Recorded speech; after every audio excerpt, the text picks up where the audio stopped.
Mbongiseni Mazibuko, the Deputy Director General ophathelene ne-Curriculum Management and Delivery Department of Education KZN. Sila Potchefstroom Senior Primary program esivakashele khona i-management yoku district. Sihamba wonke ama-district, namhlanje siku district number 7.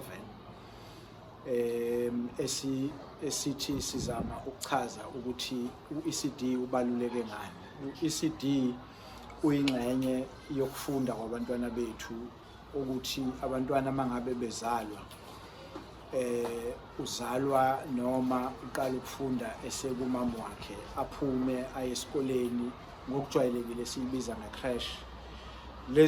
Lezo ngxenye zeyikole zethu sasiyibiza ngokuthi zingama-crash ngoba umntwana wayefika laliswe nje khona, wayephathwa agade ukuthi angalimali. Kodwa osekwenzekalayo manje ukuthi umntwana mangabe eno-3 years kuze kuya ku-5 years sesithi laba bantwana akube khona ukufunda benziwa khona. Khona i-curriculum lesiyikhandile esiyibiza nge-National Curriculum Framework. Kodwa asigcini kulabo bantwana abana 3 years to 5 years. Ku-DSD sithathela abantwana abahlala kuma-ECD centers abawo 0 years to 4 years. Nabo labo bantwana sithi kukhona into abasingabafundisa yona ngoba bona ngokwe-level yabo yokufunda bafunda ngokudlala. So othisha abaqashelwe kulawo ma-centers abagada labo bantwana sithi abaqale ngaleso sikhathi ukubafundisa, babafundise ngalesikhathi bedlala. So sinenkolelo-ke yokuthi umntwana masiqala ukumfundisa efika nje emhlabeni aze ayoba no-5 years eyongena kwa-grade R, kuningi sobe sesikutshalile emqondweni womntwana. Sobe sesimfundisile ukubamba ipeni, sobe sesimfundisile ukubala, sobe sesimfundisile ukubhala, sobe sesimfundisile ukuthi amagama uyakwazi ukuwahlanganisa. So umsebenzi esiwenzayo-ke manje ukuthi sithi koza kwethu abaphethe ama-district iliphi iqhaza esicela ukuthi balibambe ukusigadela ama-centers ethu. Enye into esiyinakayo ukuthi abantwana kuma-centers ethu bayalimala bese siba senkingeni thina njenge-Department ya-Education. Sibe sifuna ukuthi oza kwethu basigadelela ama-centers njengoba begada iy'ngane. Enye into esiyinakayo ukuthi ama-centers ethu athola imali kahulumeni. Njengoba ethola imali kahulumeni sifisa ukuthi kugadeke ukuthi imali etholakala kuhulumeni isebenze kahle njengoba kujwayelekile noma njengoba kufanele ukuthi isebenze. Bese kuthi labo thisha bethu abasigadele lezi ngane bese sibona ukuthi sibalekelela kanjani ukuthi le curriculum engithe i-National Curriculum Framework bakwazi ukuyi-understanda, bakwazi ukuthi baqhube iy'ngane zethu ukuthi zikwazi ukuthi zibe ne-foundation enhle. Sinenkolelo-ke njengomnyango ukuthi masenze lokho kahle siyokwazi nokuseva ey'malini esiyichitha kubantwana.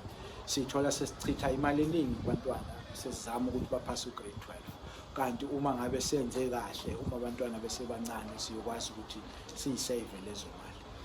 So sizama-ke nokuthi oza kwethu abaphethe ama-district babe nazo iy'mpendulo uma behlangana namalungu omphakathi afisa ukwazi nge-ECD. Ngoba siyakunaka ukuthi sebebaningi abantu abafisa ukuthatha iqhaza ku-ECD, kodwa kuwumsebenzi wethu-ke ukuthi sibachazele, sibafundise ukuthi iliphi iqhaza abangalithatha, sikwazi futhi nokuthi sibalekelele bathathe iqhaza eliphilayo.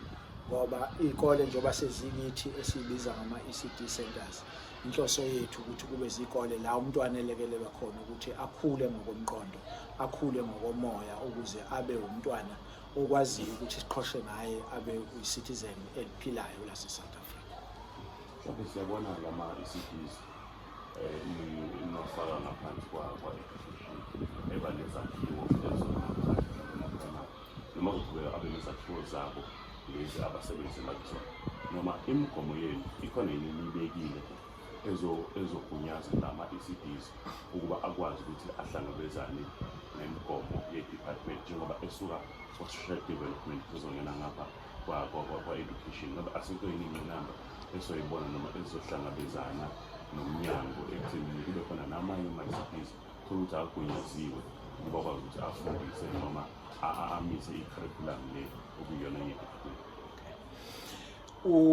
Ngokohlelo likahulumeni lokuphatha ama-ECD centers. Ikhona ama-ECD centers arejistiwe nathi, ayerejistwe no-DSD. Siyawathatha lawo ma-centers kube awethu. Kodwa khona amanye ama-centers angarejistile nathi. Kodwa kubalulekile ukuthi kufanele siwazi, ngoba thina njengomnyango wezemfundo into ebalulekile ukuthi umntwana uyafunda. Then kukhona futhi i-process yokuthi i-center i-register kanjani, ngoba ama-centers amaningi aphethwe abantu abayihlanganyelayo, omama noma amalungu omphakathi angama-NPOs, ama-non-profit organizations. Sinohlelo-ke lokuthi siba-register kanjani, bese be-register i-center ukuze bathole ukulekelelwa ngoxhaso lwey'mali eliphuma kuhulumeni. Kodwa bese siyakusho-ke ukuthi ngoba indawo zethu ayifani, ey'ndaweni zasemadolobheni akhona ama-centers lana sitha private, lawo ma-centers angatholi imali kuhulumeni. Lawo ma-centers abazali abaletha iy'ngane khona kuba abazali abasebenzayo abakwaziyo ukuyikhokhela iy'ngane zabo.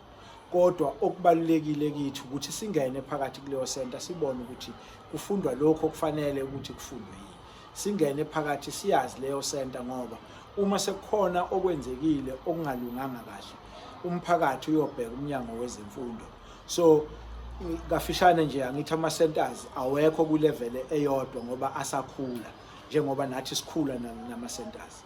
Kodwa sizowakhulisa onke arejistwe ukuze wonke athole imali uma ngabe ibudget silungile yokuthi wonke athole imali, okuyi-subsidy engalingani-ke nokho, ngoba i-subsidy esibanikeza yona ibuye idrive ukuthi abantwana bangaki abangaphakathi.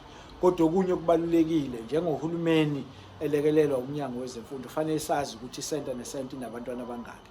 Fanele sazi ukuthi i-center ne-center inama-practitioners, othisha noma abasebenzi abangaki, ukuze ngelinye ilanga mangabe kuba khona inkinga sikwazi ukuthi silekelele. Uhlelo esikulo njengamanje, uhlelo olugunyazwe inhloko yomnyango, uhlelo olugunyazwe ungqongqoshe wezemfundo KwaZulu-Natal, ukuthi asiphume siye kuzo zonke indawo ukuze ivangeli lokuthi ECD Center yini, ECD Center kufanele iphathwe kanjani, yini elindelekile ku-ECD Center. Siphendula leyo mbuzo nje ikalula ukuze abaphathi abakhona ema-district bangatholakali njalo bengakwazi ukuphendula. Kodwa okunye okubalulekile sizama futhi njengoba sihamba nje ukubaluleka ukuthi makukhona abantu abafuna ukukhuluma ngo-ECD, ikhona i-structure esisibiza nge-intersectoral la sihlala khona nawo wonke abantu abathanda ukwenza into ngo-ECD ukuze sikwazi ukubuzana nabo siphendulane. Sinenkolelo futhi ukuthi nathi kukhona esiyokufunda uma sihleli nama-stakeholders ane-interest ku-ECD.